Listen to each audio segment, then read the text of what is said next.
Sa ulo ng mga nagbabagang balita. Channel 12, may kakulangan raw sa editing materials at sis live productions nito mula sa studio. Exclusive, Channel 12 Network naglabas ng cancellation ng cease and desist order bagamat hindi pa rin ito nabubuksan.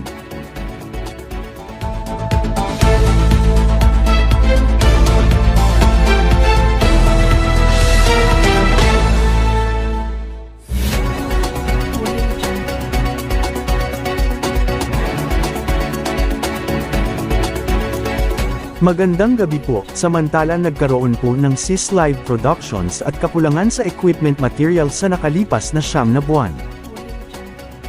Sa katunayan, nag-post ito sa YouTube na ibubuksan raw ang Channel 12 sa December 16 pagkatapos mabawi o na-i-cancel ang idinideklarang cease and desist order bago mapalitan sa iba't ibang kumpanya. Bagaman isinara ito noong July 17, 2024.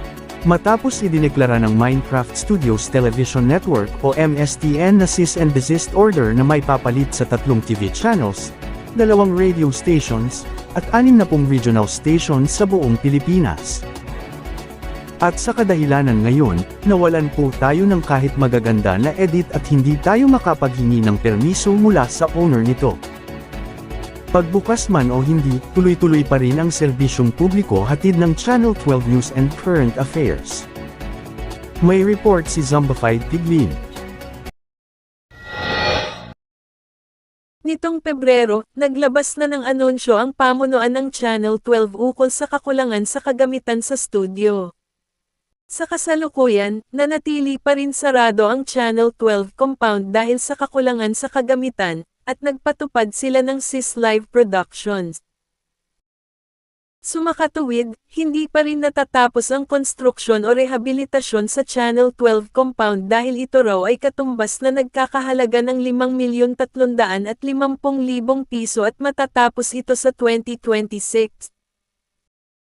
Nitong July 17, 2024 nagsara na ang dating Minecraft Channel 12 dahil sa cease and desist order ng MSTN na may papalit sa iba't ibang kumpanya at ang mga istasyon nito sa buong bansa.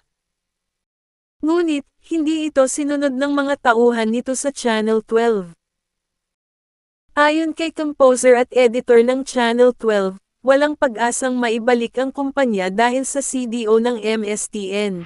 But wala nang pag-asang maibalik ang Channel 12 dahil sa may nalalaman na video na mula sa Angry Birds Jack tayo na ginagamit ito ng Robo Entertainment Limited at ang sakop dito ni Lito Tomislav Zetinik ay ang Primetime Inspirations.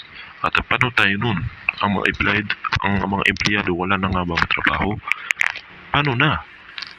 At sabi nito ng MSTN, ang Channel 12 ay maaaring ma-terminate pagkatapos ng copyright strike o ma-report. Nagbabalita, Zombified Piglin, Channel 12 News.